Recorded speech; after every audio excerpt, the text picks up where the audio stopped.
Hi, Laura. Hey Anna, how's it going? Oh, we were just talking offline how this particular interview took us so many tries. And I was just telling her that right before I started, there's a contractor here and they're drilling into the floor. So fingers crossed. My apologies already if you guys hear something in the background, but we're gonna do it. We're gonna rock That's and right. roll. We'll get through. Yes. I am so grateful to have you here sharing. You did the early morning habit program, and I would love to hear not just your thoughts on it, but initially what even appealed to you in the first place. When you went to earlymorninghabit.com and you're reading about the program, what initially drew you to it in the first place?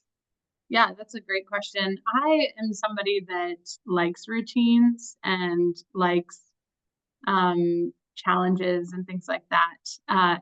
But then on the flip side, I really do suffer or struggle, I should say, with like self-reflection and things like that. It's not my favorite thing to do. I don't love Yeah. to just sit and be quiet. But I feel like in many ways, the Lord has shown me lots of times where He's like, if you can just sit and listen, I'm going to teach you some wonderful things. And so I was like, well, okay, then if this is something that I need to work on, I might as well try it, right? In a structured way, in a way that's like guided by someone. I also am incredibly social. And so the knowing that I was doing it alongside other women was helpful to say, like, not that I would be letting them down if I didn't follow through, but Yeah. I was being held accountable or encouraged through the process. I love that. And the point about the difficulty being still and reflecting, I mean, this is something that I think is so true of many of us. It's Mm-hmm. kind of counterintuitive, I think, for a lot of us, especially if we're the type A, productive, driven, because it doesn't feel productive. I think that's the Right. piece that's so Yes. hard because it's like, no, I'm actually going to relieve my anxiety or relieve my stress if I do more and get it done faster. And Mm-hmm. I think one of the things that I've had to learn, and partly how early morning habit even came to be, was that I realized with my personality, like my to-do list never ends because Right. that's my personality. And Yeah. so if I wake up earlier with the exclusive intent to be more productive by getting more done, it actually just feeds that hustle harder mentality because it Mm-hmm. is never done. Right. So Right. otherwise the pause never happens because it's never done. So it was really like eye-opening for me to realize in my own journey, like, oh, actually, there's a Yeah. lot of productivity to being still, just not in a way I would have Mm-hmm. traditionally Yeah. thought. So I love that perspective. What um, within the program and the structure that you mentioned, what are practices or tools that were helpful in the program to empower that practice of being still? Because it is a practice and it's hard. We just mentioned how it's counterintuitive and it's not easy. But were there things in the program that you feel like were especially helpful for you in moving a step forward to do that better? Yeah, I think that there are some people in this world who can go to the gym and come up with a workout and work really hard to do it. Or there's the other side of the spectrum where people want to have the workout programmed for them and they want people around them doing it too. I am more like that. I'm not going to walk into the YMCA or Planet Fitness and just like, even though I'm a really driven person, I'm not going to set up this workout and then like do it and do it hard. Instead, I'm going to follow this like pre-programmed thing. So similarly with early morning habit, it was nice to have kind of some prompts to think through, and I liked that it wasn't the same every day or every week. There was something new each week that we were trying to focus on. So it was taking little bites rather than eating the whole meal in one setting. And we were able to just like focus on this area for a little bit, and then we added in this extra thing. So I think the prompts for self-reflection or just the encouragements like just try getting up 5 minutes earlier today and doing these things, that was really helpful for me. I didn't feel like I had to create it out of nothing. Mm-hmm. um, because when you're starting something new, it's nice to have like something to help you launch, and Yeah. that's what the program does. And it's such an ambiguous thing to launch. I think that's Yeah, the challenge for a lot of people, especially as Christian women. We have often grown up with this idea of quiet time right. or even devotions, but it's a very ambiguous time. It's like, Mhm. okay, so what does quiet time mean? I read the Bible, but as we've discovered, just reading it alone is not the same as being still and sitting with it and Right. reflecting how it Mhm. applies to your own life, especially when we talk about the emotionally intelligent part of it, where it's very counterintuitive. It's like, actually, we're gonna address the hard stuff first and sit with Right. that, and then let scripture cover that.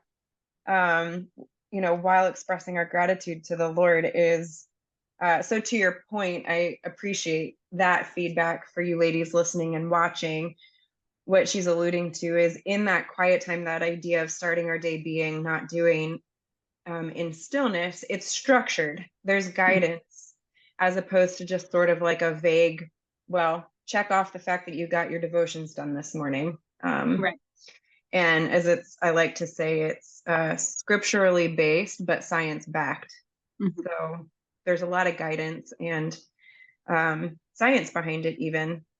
What of the program, what would you say stood out to you the most? Was there one training or one um, teaching point that you felt like was especially impactful for you? Like, if you would talk about this program to somebody else, what would initially come to mind Hmm. as like, this was a really transformative moment for me or impactful? That's a great question. I think where I kind of started 2024 was wanting Anna, obviously I work out a lot. I feel like I'm a very healthy and fit driven person. But I was kind of restructuring some of my goals as regards my health and things like that. And so I was particularly interested in just like the conversation about macros and things like that. But then even beyond that, I remember before I turned 30, all these women were like, "Oh, being 30 is the best. Like you finally gain confidence. You're just like you don't care what anyone thinks anymore." And that actually didn't happen for me. I'm about to turn 34. I feel like I've been almost faced with more in my 30s than I was as a 20-year-old in my 20s. And I don't know if that's I think partially it has to do with social media and things like that. The algorithm knows me well. They know that I'm into fitness. So I see all these women who are like doing these incredible things and can start to feel like, well, why am I not looking like that or whatever? And so initially I was like, oh, this teaching, the session about the macros and all of that, it was really informative and helpful. And I liked that aspect of it a lot. But also then the community conversations we were having about like the scale and those types of things and just seeing what other women were facing or feeling. And there were women in the group that were in their 20s, in their 50s, 60s, whatever. And so it was just kind of fun to see that and encouraging in a lot of ways that we all are faced with all of these cultural standards or whatever, and we all process them differently. And what can that look like? Um, so I think that was in particular the week that really was more encouraging and refreshing to me because I learned a lot, but I also was encouraged to know that like I'm not alone in those feelings at times. Yeah, I love that. And it's pulling back some of the veils that Mhm. exist that we don't even realize because of the social messaging that we get Right. all of the time. And when you're fed this information and these images constantly, it almost recreates a baseline in your life of Hmm. what standard is or what we should be striving for. Um, and so it is really hard. So I love that. I love that feedback. What if somebody was interested in early morning habit, a friend of yours is on earlymorninghabit.com, they're reading through the website, they're interested in it, sounds appealing, but they're concerned about either the time investment, the money investment, or the potential loss of sleep. What would you, what, because they're not a morning person. This is what I Right. hear all the time. I'm not a morning person. What would you say to them? That wow. Well, I can speak to like all three of those things for me personally. Number one, I love to sleep. And I would call myself actually a morning person because, yeah, Anna and I are the first to fall asleep on a couch when we're having family movie night. Like, if I'm sitting on a couch, I can't stay up longer than like later That's than, my sister-in-law, by the way. I realized I yeah, don't think you even said that. yeah. And so that, I just love sleep. And if I'm not getting up in the morning, like part of the reason I go to the gym in the morning is because it's easier for me to get out of bed and go straight to doing something Yeah. versus getting up and getting ready for the day and showering and doing my hair. Like all of that feels like such a big task in the morning if it's not as Amen. urgent. To go to the gym, I can just throw my hair up and walk out the door and it's good. But anyway, so that definitely was a factor for me. I would say I'm a morning person in that I'm more awake and like ready to go than in the evening. But I did struggle with getting up earlier because what I faced was that I was getting tired. I wanted to go to bed sooner, which isn't all bad. It's just something to consider.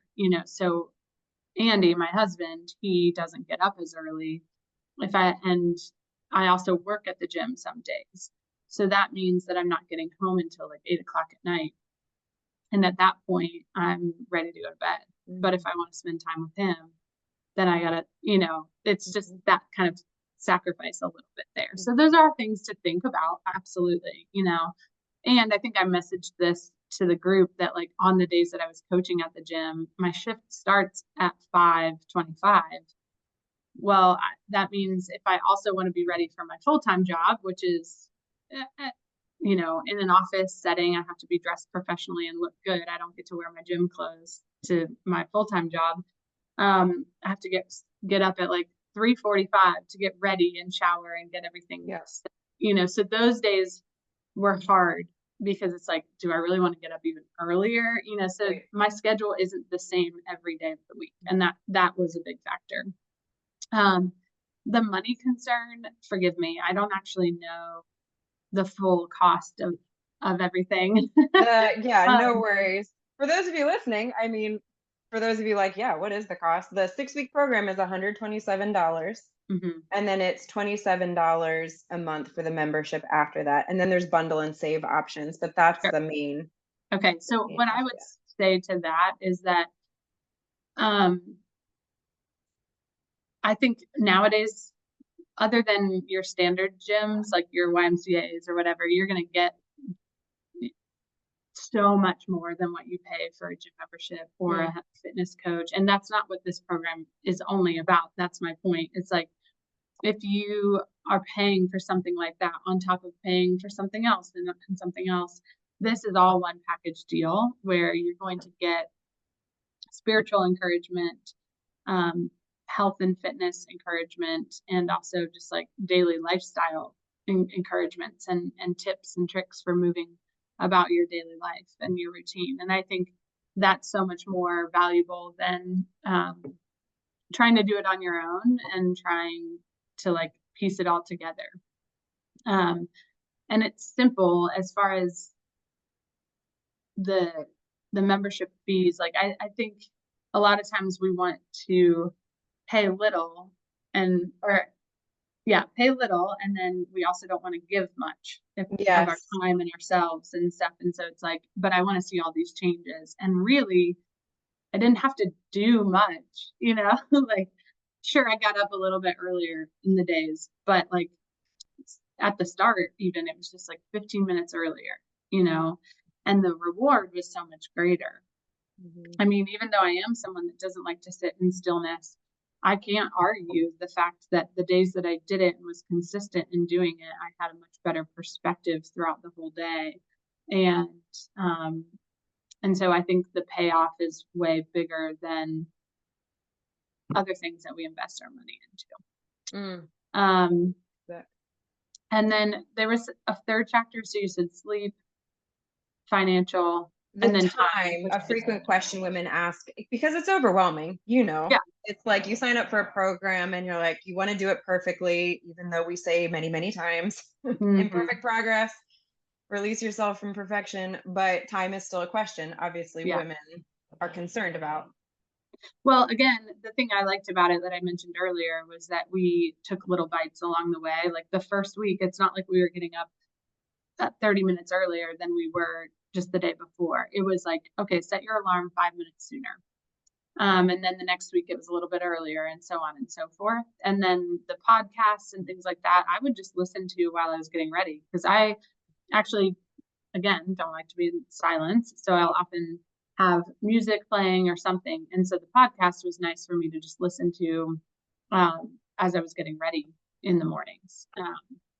And I really enjoyed that because it kind of feels like, for someone who likes to accomplish something, I felt like I was learning and getting something done while also like actually getting something done. Yes. My face, you know. My face. Yeah. Getting my face done. What she's alluding to, guys, is the every week there is a weekly training video, or you can listen to the audio. So there are daily prompts in the app, but we also do a sort of holistic overview for that week in a training video or audio. If you could describe how you felt or how your morning felt before early morning habit in one word, as compared to how you felt or your morning felt after early morning habit in one word, what would those two words be? So mine, for example, would be, I would describe it that it went from chaos to calm. Mm-hmm. I'm just curious in your experience, Yeah. what words you would use for yourself. I'm going to say the word and then I'm going to explain it. Yeah, go So for it. I would say directionless, and then directionless, and then refreshed. So directionless, obviously I was getting up, I was getting ready for work or whatever, like I had direction, but my thinking, my mental process through all of that wasn't about anything other than like getting ready for the day. So after early morning habit, I would say refreshed, because I went into the day having taken time to listen to the Lord, to read scripture, to just sit and think about the day ahead rather than just diving straight into the day, if that makes sense. Yeah, absolutely. I love that. And I love that every single person uses different words, which makes my heart happy, because I think it also speaks to the way that that time spent on you is so personal. Mm-hmm. Like, it's changing everybody differently. It's not just fat loss, right? Right. And that's not to put down fat loss programs at all. I coached for one of my favorite fitness nutrition programs, and most women experienced fat loss, which is awesome. But it's like taking that to a much more holistic overview, where it's a transformation that's hard to tangibly describe until you've gone through it, because it's way less objective. And yet we all experience that true revival in some way or another just by changing how we start our day. So I love that. So just say it one more time. From what to what? Yeah, it's from directionless to refreshed. I love that. Ladies, if you are listening and watching, we would love to have you join Early Morning Habit. I've said this before, but it's not a routine. It is, in fact, a revival. And we would love to have you join. If you click on the link that is in the show notes, it is a thank you to Laura. If you want to sign up for the program and you resonate with her story, we want to thank her for sharing. And so the link to sign up is her referral link. She does get a thank you referral reward for sharing her story if you sign up through that link. So we would really be grateful if you would do that. And we would love to have you in the program. Join the revival. Let's rise. Laura, thank you so much. It was such a blessing to have you. And thank you for sharing your perspective and your story. Absolutely. Thanks for having me, Ahna. Thank you for watching the Imperfectly Empowered podcast. Be sure to subscribe to the channel by clicking below. And if you missed our last video, then be sure to check it out right here. We'll see you next time on the podcast. Your story matters and you are loved.